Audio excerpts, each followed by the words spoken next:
Hey everyone, this is Bisan from Gaza. I'm still alive, and today is the day 43 of the war in Gaza, and it's been more than 50 days to not see our best friend Fuad. So I, Dahman, and Kanaan are going to surprise Fuad. We don't have anything, of course, like gift or something, but our presence, of course, alive is the best to surprise him. So yalla.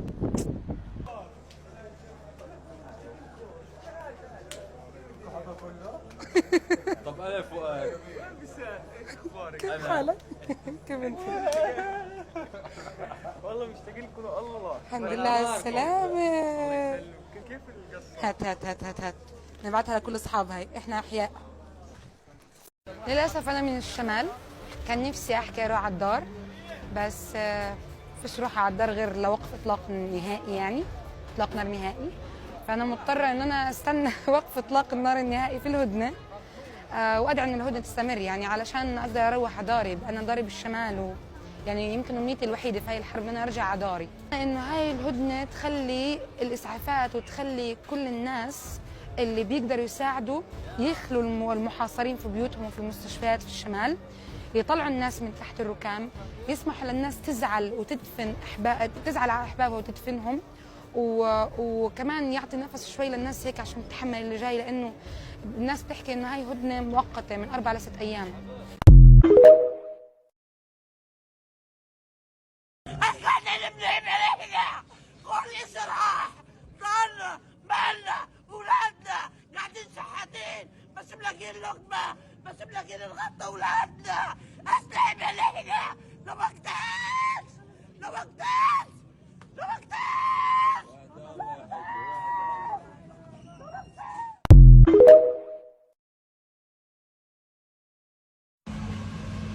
طبعا هذه الإسعافات وصلت من دولة الكويت إلى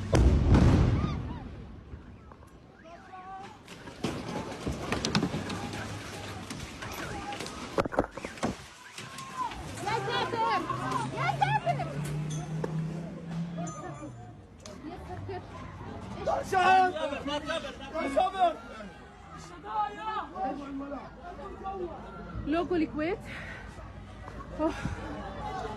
يا ساتر يا ساتر يا ساتر. ايش؟ طب ماشي، بس بدي اللوجو تبعي. ايه؟ اللوجو تبعي. صار عندنا في البيت، يعني بدي اشوف اصحابي، يعني لاكثر من 45 يوم ما شفت اصحابي، اشتقت لهم يعني. حروح انام. وين؟ على سريري طبعا. أول إشي بدي أروح على بيتي وأشوف بيتنا إيش صار فيه، وبعدين أروح على مدرستي. بصير في المدرسة بنرجع على بيتنا، بنشوف بيتنا، بنشوف إخواني بنرجع على المدرسة. طب ولو حكيت لك إنه ما ينفعش تروحي على البيت في هاي الهدنة؟ طب ليش؟ بديش أطلع من الصف، مش روع على الدار، إنه هنا والدار واحد، فيش شيء يعني عشان نفرح. ماتوا شهداء كثير، كل أصحابنا وأهله ماتوا يعني في الرحاب، فعلتنا حربنا كلها روح ليه. زي ما أنا بدي أضل بيتي يتهدم. خاطر نجوا من العطش لا برغل ولا محترونه. ولا خيار بطاط، هذا ايش اتلغى من حياتنا. قطع سوق وترخص خضره. سوق برهان فاضيه. لا توجد طحين ولا في خبز ولا حاجه. خابز كبر مسكره. لا عندنا رز ولا برغل. ما فيش شيء متوفر في المحلات او في الكتاكين. انتم مش ملاقيين نحكي لك. ميه مش لا حلوه ولا مالحه. وقود فيش. الجو برد. لا بنسكر، احنا شايفين بنسكر. فيش لا غطا لا لبس شتاء. بننام على الارض قاعدين على البلاط. النسوان بتنام تحت المطر. والله ما انا قادر احكي من الجوع، خليها على الله يا عم.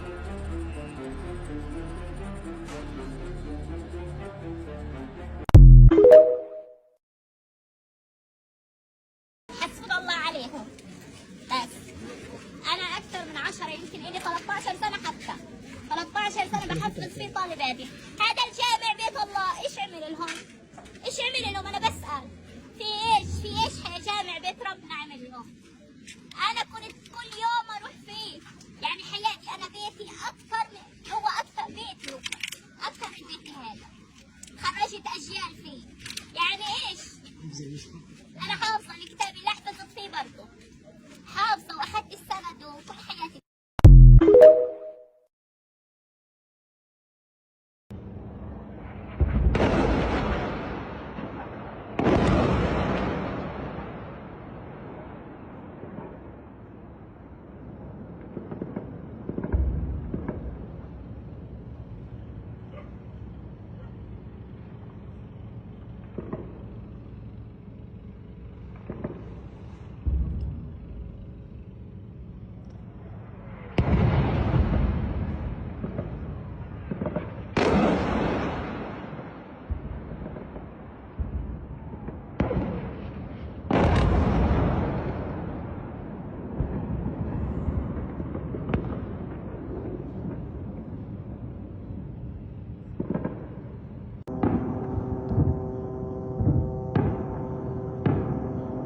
عوين عوين ها؟ عوين يصير؟ الجنة؟ الجنة يلا اجي يلا اجري اجري ليش؟ لا عزام كذاب. عزام. لا هذا انا هذا كذاب. ها؟ انا كذاب حبي يلا بسيه ورايح يصير شوف ايوه وين رايح يصير؟ رايحين على السفر. ها؟ رايحين على السفر.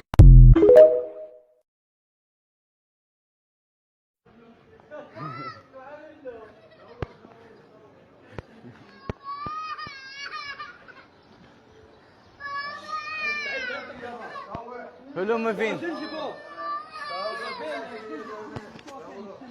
ايوه صور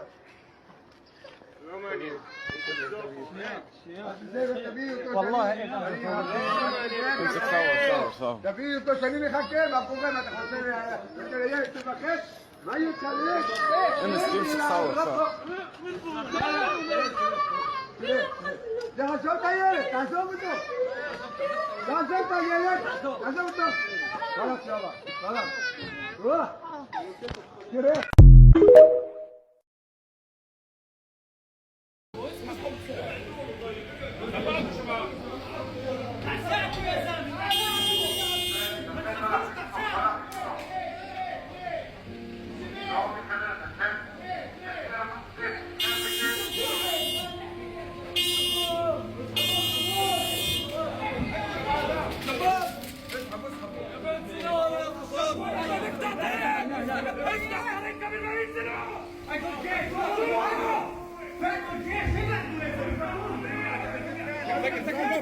سكن الابواب بسرعه سكن الابواب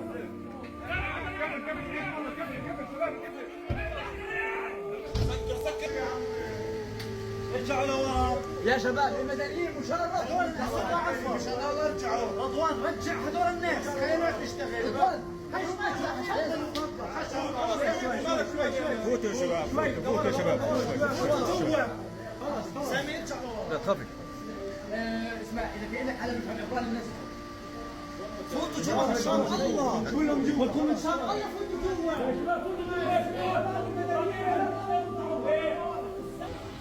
واحد يصل يشوف لي ايش من جوا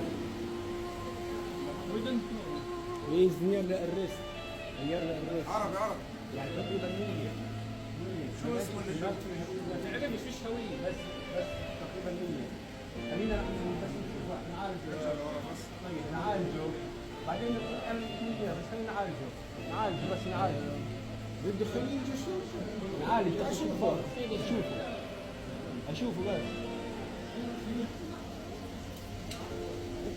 خليهم يشوفوا الشباب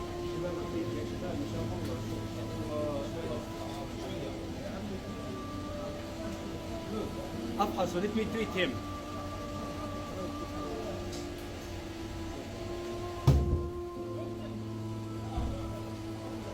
let me see him ايوه دكتور let me treat him عينك لوم بس خليني اشوفه ضابط خليني اشوفه بس دكتورنا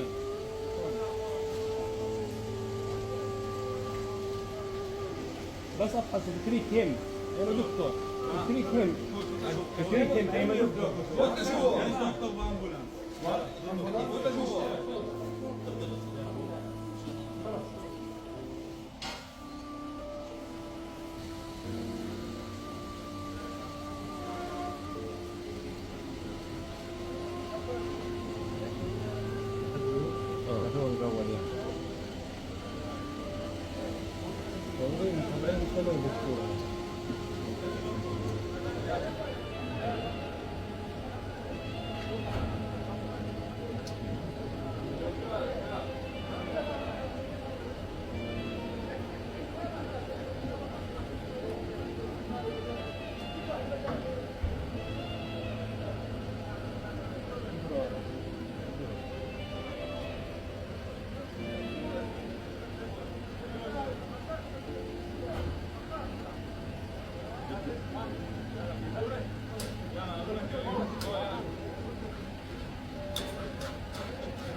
كان أول باكل مهلبية. كنت تاكل مهلبية؟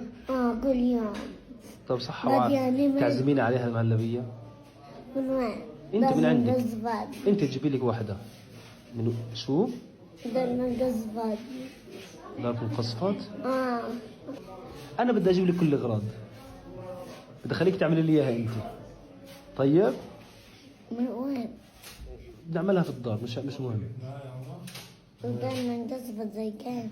طيب شو صار معك انت؟ احنا كنت نايمين لفجأة القزاز والباب بقى علي. طب وماما وبابا وين؟ ميتين. ورجوني قدام. ورجوكم من بابا وماما ميتين؟ رحنا على الدار اللي قدام. I have some more updates for today. I don't think that many of you have seen my update from this morning. It doesn't seem like it's being pushed out at all, even to my followers. So please go watch that if you haven't already. The Indonesian hospital has caught on fire due to the ITF shelling. It seems that they want to put the hospital completely out of service. They have also destroyed everything that surrounds the hospital. The ITF bombed 2 cars in central Gaza. 11 people died and only 6 have been able to be recovered. Israeli terrorist warplanes targeted a home in northern Gaza, central Gaza, and southern Gaza. And in the al-Saffar area in northern Gaza, the ITF has launched dozens of internationally banned phosphorus shells. And very heavy bombing of northern Gaza continues. The spokesman for the Ministry of Health in Gaza said the occupation is trying to exploit the hours before the truce to cause a large number of martyrs. On top of that, the Israeli terrorist forces have carried out a series of strikes on southern Lebanon. Enemy warplanes have targeted several areas. And then an ITF drone targeted the Al-Kanisa neighborhood in Yarun. Israeli terrorist forces continue to target schools and homes and hospitals. They're not letting up at all. If anything, today they have increased the attacks. This terrifies me because if they actually hold true to this 4-day pause, what will happen when this 4-day pause ends? That is why an immediate ceasefire needs to happen. I also have a feeling that they're not going to stop their attacks on southern Lebanon, even though Hezbollah said that they would honor this 4-day pause. Even though they're not included in the negotiations, they said they would honor it unless Israeli terrorist forces attack them, then they would retaliate accordingly. I just do not feel like they are going to stick to it. And then also the West Bank is not protected in this truce. So we're going to continue to see an escalation of violence there like we have been seeing. And for every illegally detained Palestinian that they have taken, they're taking more and more from the occupied West Bank. Just last night, they illegally detained 90 people from the occupied West Bank. All eyes need to stay on Gaza and on the occupied West Bank and on southern Lebanon, everywhere. We need to keep an eye on everything and continue reporting on everything. Like I said before in another video, the US is nervous about this pause because they believe that journalists will have even more freedom to roam around in Gaza and be able to gather more information. It has me thinking that we're not seeing everything that is happening in Gaza. And I think that if these journalists are able to move around and get more information, we might know more and see more. I'm going to make another video after this one talking about the different resistance groups, just updates from them, as well as more updates from southern Lebanon. So keep an eye out for that one.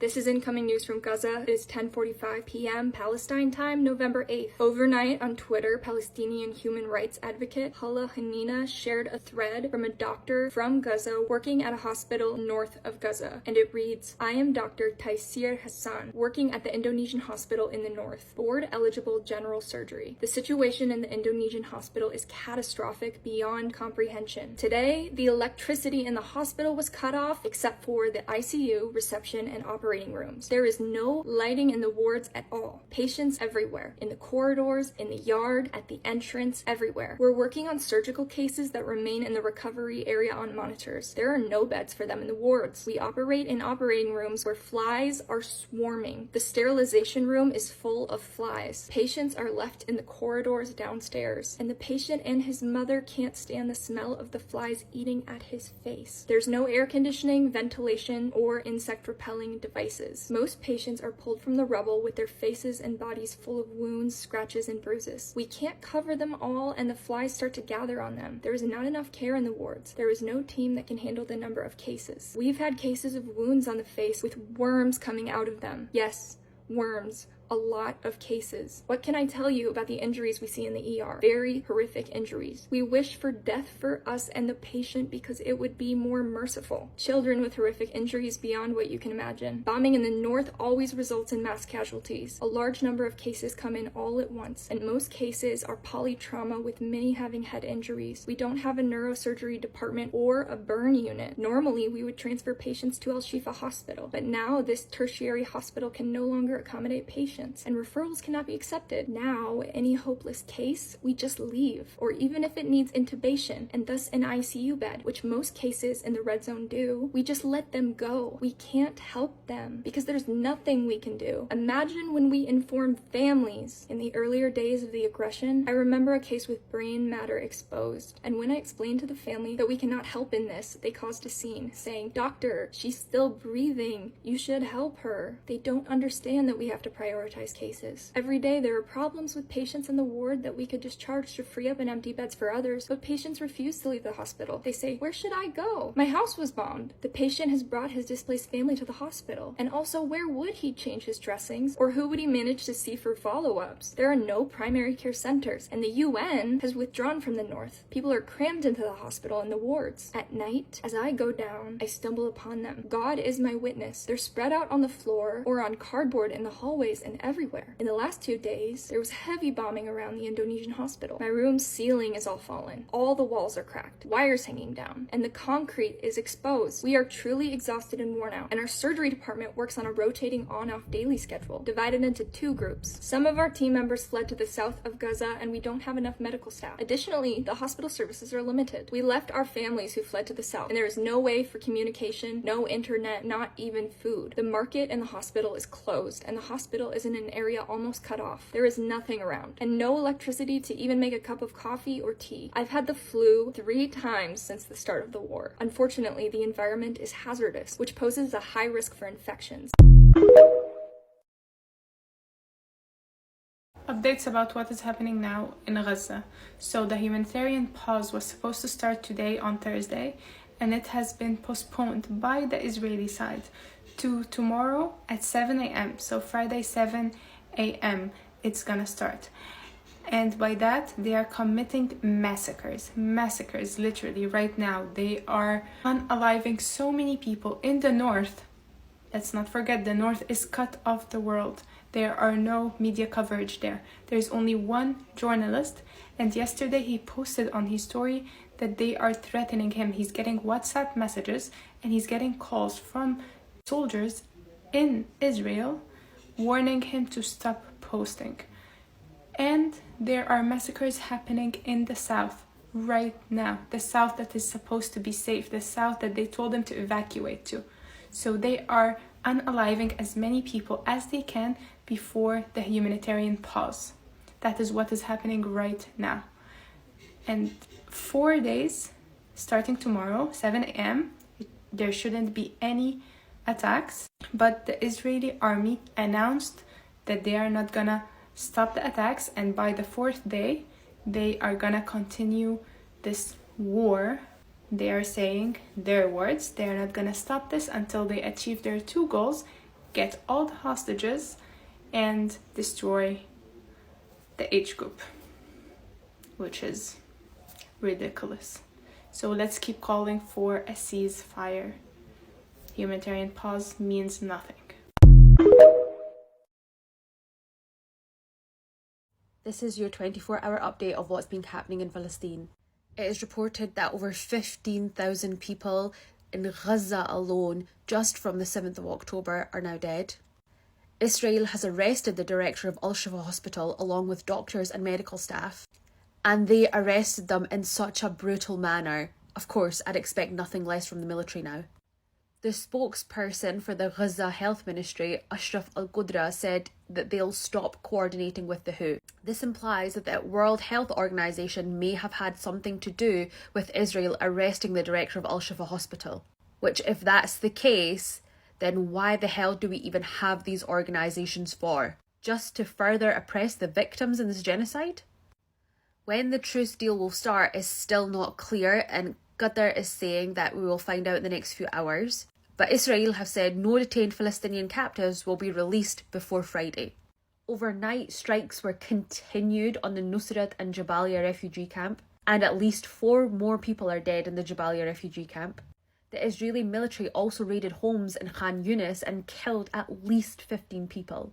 At 7 a.m. UK time, Israel ordered evacuations of the Indonesian hospital in 4 hours. The hospital has 65 dead bodies that they can't even bury and 450 displaced people that they're trying to get out. And internationally, 8 UK-based BBC journalists have written to Al Jazeera, accusing the BBC of being biased. In the 2,300-worded letter, these journalists claimed that BBC was being biased and there was a clear double standards, and said this was apparent because of their coverage of Ukraine and Russia versus the genocide in Palestine.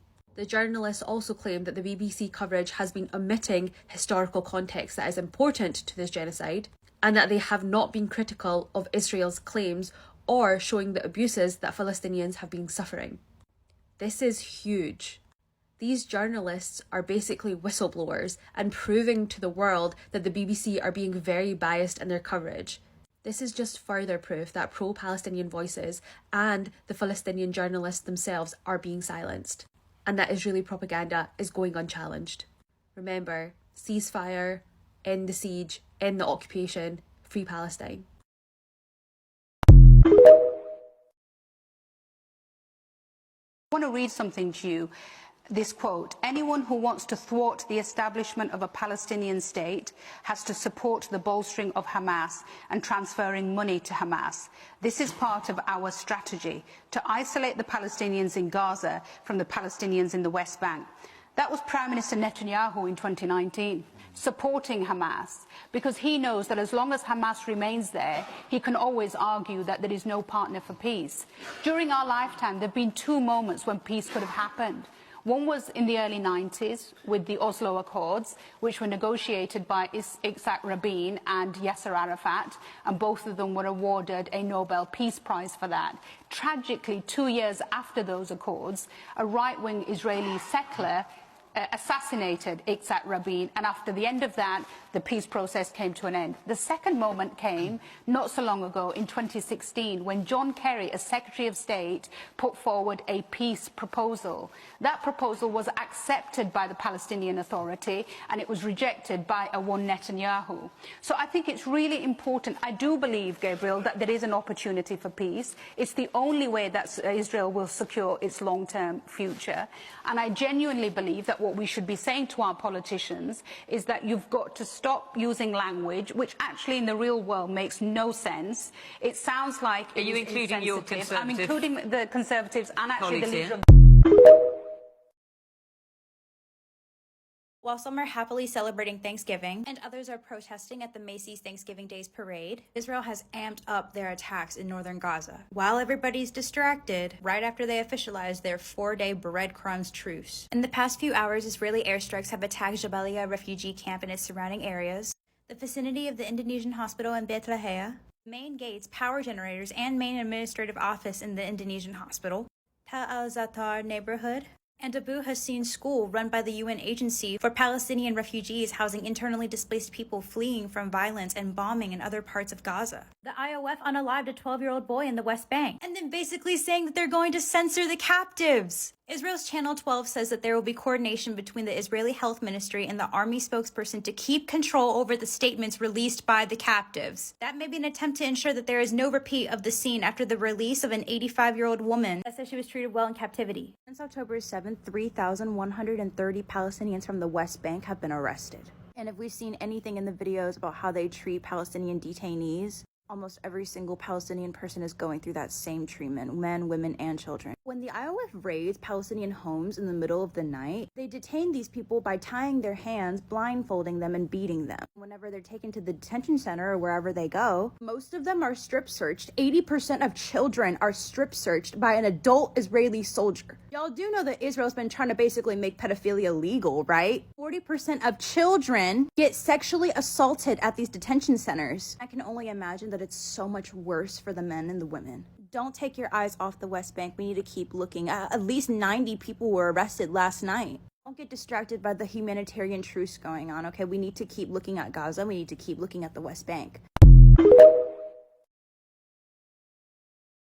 3 signs Israel is losing, part 16. You would think that the Israeli diaper forces, with all their contacts in Hollywood, would have decent acting skills. But no, here they are being caught staging an arrest. As you can see, this is the prisoner they captured. A few seconds later, the same prisoner wearing his clothes back and going home. Maybe he wants to celebrate Thanksgiving, so let's see who's celebrating with him. Here are the Yemenis celebrating on the Israeli ship they took. Friends in New York gluing themselves during the Macy's Thanksgiving parade. The Pope has called Israel a terrorist. Oh, and let's not forget about Hannibal Lecter, doppelganger, who's going to be celebrating Thanksgiving in jail. Let's be real, there's nothing to celebrate for Israel. Netanyahu and his Muppets have been yapping for 46 days that they will not stop until they defeat Hamas. And this ceasefire deal was brought to them a month ago. They just signed it now. It's because they're being humiliated. So Netanyahu, wake up, go to the airport and join your bratty son in Miami, and see you never.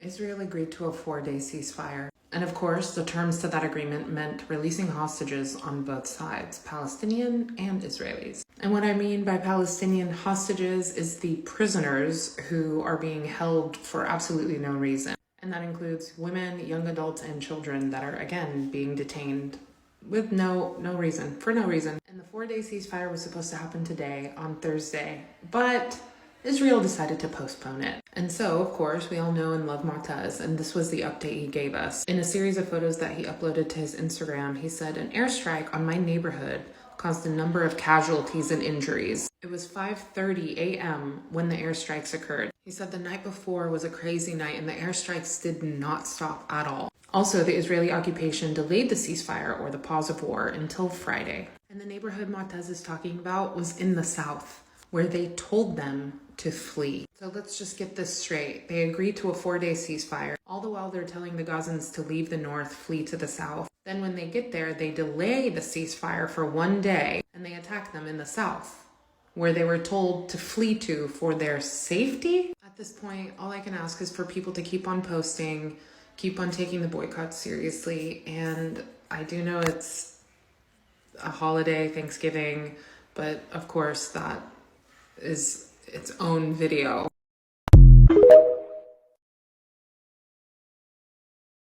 Seriously, they want to shut down an Israeli news channel or news website because they told the truth about what happened on the 7th. These people are so pathetic that they know that they've lost the media war in the world, and that people are finally seeing that food for them who they are. So now they're trying to shut down their own people for telling the truth. That is how pathetic they are. You know the amount of people they've arrested, not Palestinians, but Israelis that they've arrested for showing sympathy to what's happening in Gaza? They've literally arrested people for showing sympathy online for what's going on, and now they're trying to shut down their own, an Israeli-owned news channel or news website that's talking about the events that happened. These people are so pathetic. This is amazing. Even their own people know that they're committing a genocide. The number of people refusing to serve is increasing by the day, and that is amazing, because there's no way you can brainwash people into believing the propaganda for so long, because literally we're seeing what's happening before our very eyes, and people in Israel are also seeing what's happening. So no, I'm so glad people are turning down the service and they're refusing. They'd rather go to jail than serve in this pathetic military. I'm so glad, because I respect this. I don't respect the soldiers that do all these horrendous things and then come out and say, oh my God, I had to do all these things. Fuck you. Listen up, boycott baddies. This is what we're doing. See me? In my bed, minding my business. It's all we gotta do between now and Tuesday. We're not buying anything unless it is local. Shut It Down for Palestine has actions all over the place. So does uscpr.org. If you want to do some direct action, USCPR has lots of toolkits and information. They also have these great stickers. If you're in a store, you're doing your grocery shopping, whatever, take some of these, print them out, stick them on these brands. This goes all the way until Cyber Monday. Amazon is complicit.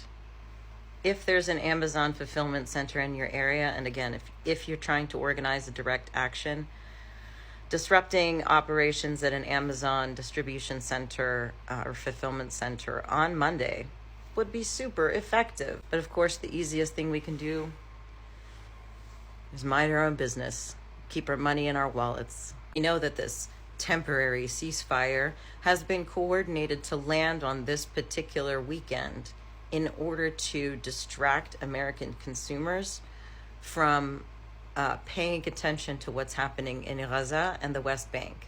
If and when it actually takes effect, because Israel has postponed it, keep your eyes on what's happening. The journalists and aid that will be getting in there will be sending out reports, and we need to pay attention and spread the word. The other thing is that, as we know, Israel has been ramping up its offensive in the West Bank. So even if the temporary ceasefire happens in Gaza, it is likely that that will actually increase their operations in the West Bank, since that ceasefire does not apply to the West Bank.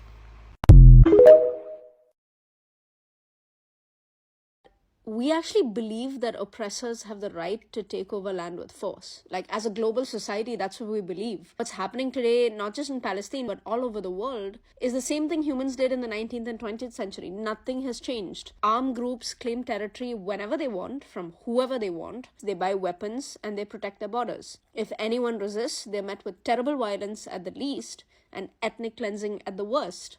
This ideology gave us the British Empire, it gave us European imperialism, it gave us modern-day US, Canada, and Australia. In this world, imperialists apply their international law selectively. They can have one rule for Ukrainian refugees and another for Syrian refugees. In fact, all law, all institutions, the UN, the World Bank, the IMF, all of these are erected to protect imperial power. In this world, countries have the right to take arms and claim territory with zero fucks given for the indigenous people. This type of hostile takeover of territory, in my opinion, and I'm sure anyone who has a colonial past will agree, is not civilized society. It's barbaric, it's savage, it's backward. But tell me this, who convinced us that a better world is not possible?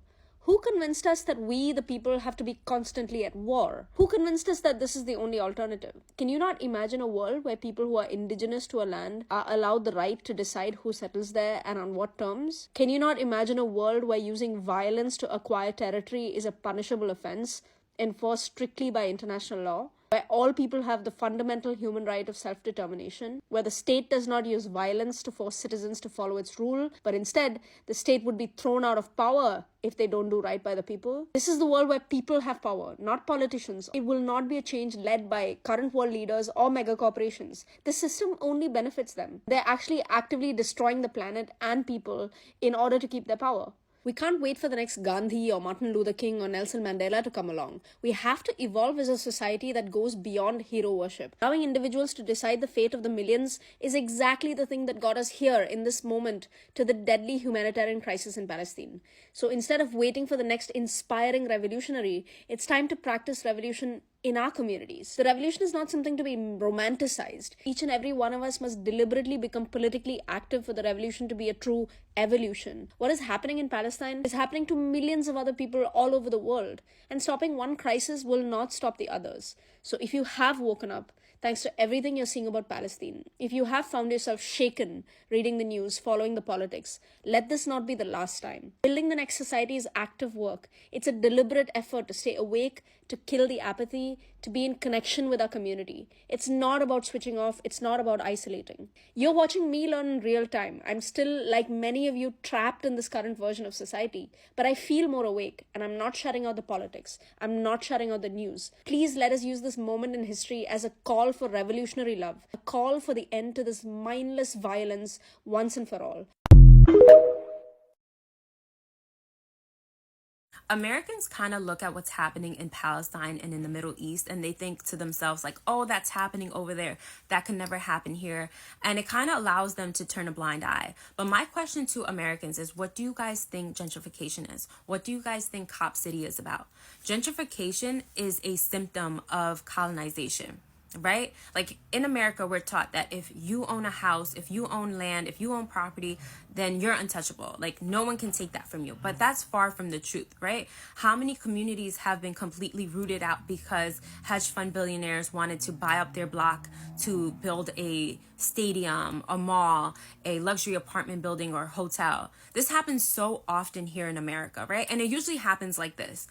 They'll pay, you know, your neighbors a nice sum to kind of buy them out, and people will take the offer. And then for the people who are kind of resistant and people who are like, no, I just pretty much am done paying my mortgage, I don't want to leave, what they'll do is they'll send the city and state after you, and suddenly you're up to here with legal fees, and you simply cannot go up against $1 billion hedge fund. You're just like some 9-to-5 guy, you know, you're just trying to feed your family. And then finally you decide to settle because you can't afford this. And then just to fuck with you, because you wasted their time and you prolonged their project, they'll offer you half of what they originally offered just to fuck with you. What do you guys think Cop City is about? All these cops are coming to Atlanta, to this facility in Atlanta to train. Who's teaching them? Who's trading tactics with them? Who has been trading tactics with the police in America for the past couple decades? Think. Gaza was a test city. It was a test city that was funded by the US. Palestinians know that their oppressor is not Israel. Their oppressor is America. Israel is the occupation. If America is their oppressor, then that means we live in the belly of the beast.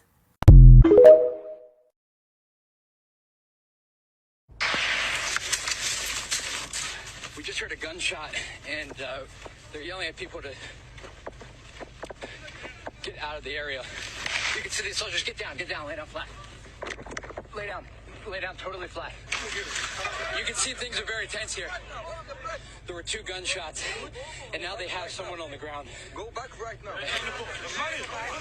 Very tense right now, as these soldiers appear to be arresting a Palestinian man. They have him in handcuffs right now, and you can see they've blindfolded him. It appears they have captured yet another militant who entered from the Gaza Strip. It gives you a sense of just how unpredictable all of this is. They don't know where people are hiding, and they could still be in the tree lines here near to the Gaza border. Here near to the Gaza border. So that last clip was a Fox News report in which they claimed that a Fox crew was caught in an attempted ambush, okay? And they claimed that this was a Hamas militant that they had captured and were arresting. As you can see, he has gray boxer briefs on and he's wearing a blindfold. And then we have an IOF agent over here who's filming him. In the very last part of that clip, though, you can see that the guy with the gray boxer briefs no longer is captured, no longer handcuffed, no longer blindfolded. He's putting his pants on. And he's been set free. The guy with the camera is nowhere in sight. And it's very obvious that this is a piece of propaganda that they were trying to spread to the rest of the news media, the corporate news media, for the rest of us to believe that they're capturing Hamas left and right. And this is so embarrassing. This is obviously a part of a larger pattern. We all remember this really embarrassing moment where this CNN reporter threw herself on the ground and claimed that there was shelling and firing going on. And there was nothing of the sort. And she got called out in person at the Rafah border by some of the people there who were pissed. And then another CNN reporter, this is Sarah Sidner, and she's the one who claimed that there were 40 beheaded babies. She also got called out when she went into Gaza. And in this clip, she was pointing to the Hamas rockets that were being sent over into Tel Aviv. And it was just, it's so blatantly obvious that corporate news media is so biased in favor of Israel, and it just cannot be trusted. And you'd think they'd be better at this by now, because this is really embarrassing. Regarding this supposed 4-day pause, let's make sure we're looking at these numbers as respective percentages. Hamas is releasing 50 hostages, while Israel is releasing 150. Hamas has a total of 240 Israeli hostages, while Israel has nearly 10,000 Palestinians currently held in captivity. Let's just for a second recognize how ridiculously disproportionate these numbers are. Israeli occupiers are releasing less than 2% of the total Palestinians. Keep in mind that this pause applies to Gaza. Palestinians in the West Bank are still being kidnapped, tortured, killed by both Israeli occupation forces and Israeli settlers. Palestinians there are still stuck in their towns, unable to leave because the occupation forces won't let them. Palestinians in the West Bank and in Israel are still being arrested just for talking about what's happening on social media. Palestinian homes are still being raided in the middle of the night by occupation forces. They're still refusing to let Palestinians pray in Al-Aqsa Mosque in Jerusalem. For 40 plus days now, not one Muslim has prayed in Al-Aqsa. Putting aside the fact that this is a pause on a genocide, as soon as the 4 days are over, Israel's gonna get back to it. So let's make sure we're not easing up on how much we're talking about Palestine on social media right now. We still need to be sharing, posting, donating, praying, everything. The American government and the American news outlets are starting to correlate every single newsworthy incident as terrorism. It is a fear-mongering tactic. Don't fall for it. Now, the fact that tensions are incredibly high right now does mean that there is a chance that we will experience more acts of terror. It's just a fact. But they're not telling you this so that you can stay on your P's and Q's and be a little more alert than usual. They're telling you this so that they can perpetuate the idea that Palestinians and all brown people and all people in the Middle East are terrorists. They are trying to make you afraid, and in your fear, you will not see them as human beings and will stop valuing them and stop advocating for them. Now, even if we do see a rise in terrorism, because I'm not going to say it's not a possibility, stay where you are. Continue to advocate for the liberation of Palestinians, not just a ceasefire, but for a free Palestine. And since what we're definitely seeing is a rise in violent Islamophobic attacks, y'all really need to stand on business and continue to advocate not only for a ceasefire, but for a free Palestine. Do not let them scare you away from the plot, and do not let them scare you away from your morals and values. So, Stuart Seldowitz got arrested, and yay, I truly hope he faces consequences. But let's not get carried away here. Remember Amy Cooper? No, not Schumer, but same. Threatened by a man in the ramble. Please send the cops immediately. Did her arrest vindicate BLM and solve racism? Of course not. And it even provided millions of people with a comfortable cop-out. Well, I would have never reacted like Amy Cooper did, so I'm not part of the problem, right? Right? And that's the danger of giving an individual face to a systemic evil. But another thing that really struck me is what the street vendor said. Food cart workers say if Seldowitz is truly sorry, then he would apologize face to face. He just wants an apology. Because even though the harm caused and the circumstances that led to it are much bigger than any of the individual parties involved, as far as the victim is concerned, he just wants a human-to-human resolution, restoring what had been taken away from him, his humanity, with an acknowledgement by Stuart Seldowitz of the harm caused to a fellow human. Unfortunately, that will probably never happen. Our society is so obsessed with destruction and violent punishment as only form of justice, as Israel has been showing us since October the 7th, that whatever consequence Stuart Seldowitz might end up facing, for a bit, no consideration will ever be made by the justice system to repairing the harm done to the street vendor's humanity, because the system never cared about reparation and justice was never about considering the victim. You know, I find it so ridiculous that people are saying, oh, why don't the Palestinians in Gaza just leave? You know, if it's so dangerous, why isn't Egypt opening up the border and taking in all of the Palestinians from Gaza? Have you been oblivious to what's been happening around the world for the past 2 months? Because this literally just happened. Just this September, Azerbaijan launched a military offensive against the civilian population of the Armenian-populated region of Artsakh. This resulted in the forced exodus of over 100,000 indigenous Armenians from that land. Essentially the entire population. They left behind everything as they were ethnically cleansed. Their homes, their livelihoods. They left their homeland with nothing to a different country. This, what happened to the Armenians, is ethnic cleansing. Because guess what? It's been 2 months, there is no war, but the Armenians are still not allowed to go back. Azerbaijan has no plans of ever letting the Armenians come back to their homes. In fact, this part in green was taken back by Azerbaijan 3 years ago. Those Armenians who left that region 3 years ago can't come back. In fact, they're erasing any evidence that Armenians ever lived there, turning this Armenian church into a Russian church. Armenia is still in a humanitarian crisis, as these refugees, they're still living in camps, kindergartens, hotels, abandoned houses, and factories, and so on. Most of them don't even have houses. So let's say Egypt were to open up the border with Gaza. accept over 2 million Palestinian refugees. Not only would Egypt, already going through a poverty crisis, go through an extreme humanitarian crisis, but it would be contributing to the finalizing of the ethnic cleansing of the Palestinians. Because who knows how long the Palestinians will be forced to stay there, or if they'll even be allowed back. And you might be saying, oh, but the international community would force Israel to take back the Palestinian refugees. Look at Azerbaijan.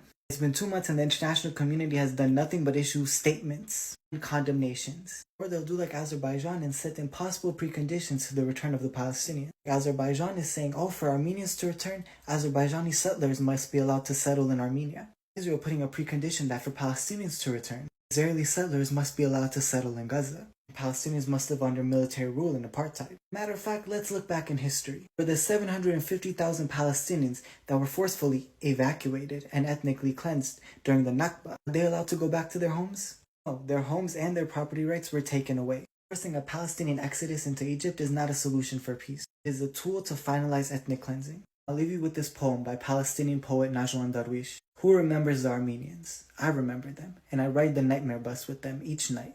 And my coffee this morning, I'm drinking it with them. You murderer, who remembers you?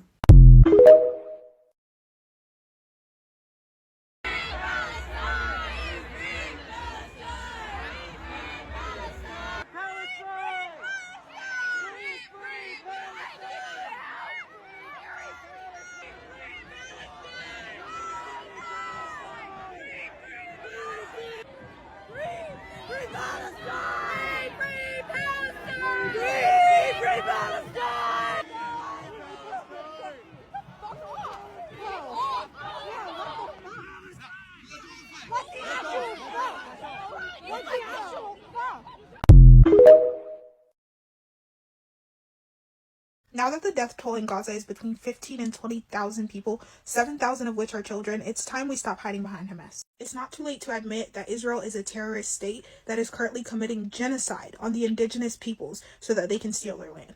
You are 100% entitled to your right to take the side of the colonizer, but what makes my ass itch is when you people make up this imaginary boogeyman to blame all of your atrocities on. And please do not insult my intelligence by bringing up October 7th, because the Israeli government literally killed some of their own people that day. And don't fucking bring up the hostages either, because Israel has thousands of Palestinian hostages. There's a Palestinian man who is 21 years old now. He was in prison when he was 13 years old. He was never tried in a real court, none of that. And as I'm speaking to you right now, he is in solitary confinement.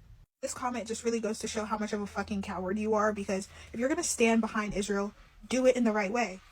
The people on the right side of history would not need to lie. They would not need to spread propaganda. It would just be. So baby, I will never stop screeching, free Palestine.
The fucking pack off of the porch or break a pound down. Get the scrap if it happen to blow, it makes a round sounds. Pussycat on my lap, push it back and go to town down. Putting rap on my back and I'm black and stacking crowns. I came back around like a nigga selling crack in pounds. I got a bag now, but it's nothing to brag about. Gun blast in the background, I'm a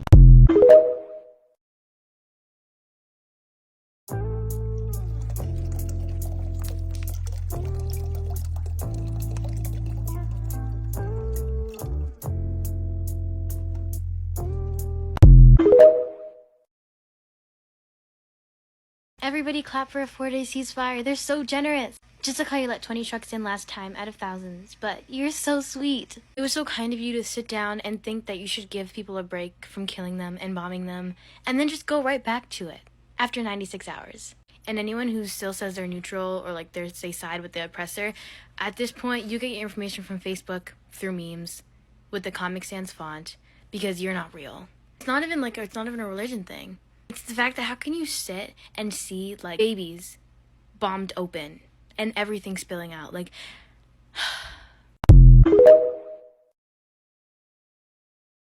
it's the most wonderful time of the Free Palestine, free! Free Palestine, free! Free Palestine, free! Free Palestine, free! Free Palestine, free! Free Palestine, free! Free Palestine, free! Free Palestine, free!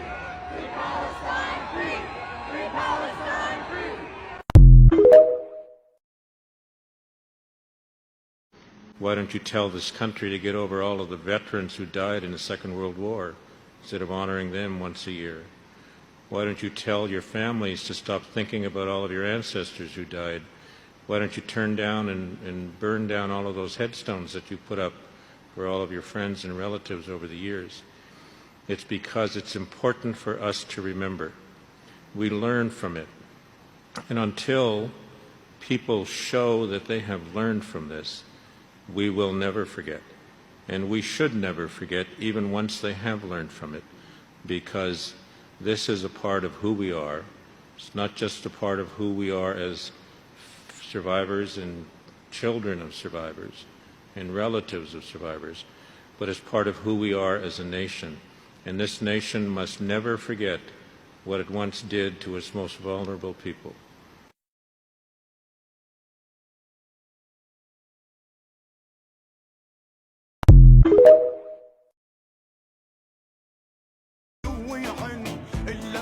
يسمع منا مش عاوزينك يا ظريفة طول ووقفت أقول لك رايح على غربي وبلادك أحسن لك خايف يا ظريف تروح وتتملك وتعاشر الغير وتنساني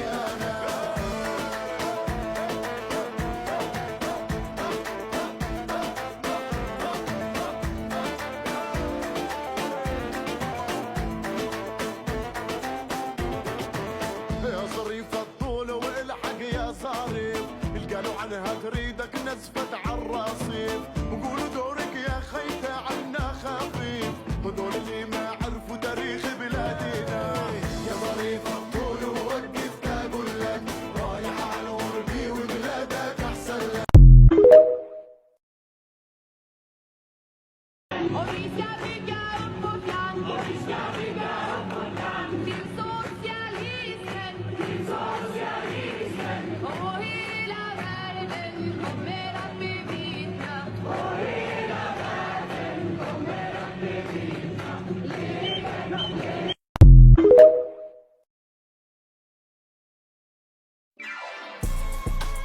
Really get to it. Really get to it. Really get to it. Bow, fuck it up, get it more. Really get to it. I'm really get to it. Really get to it.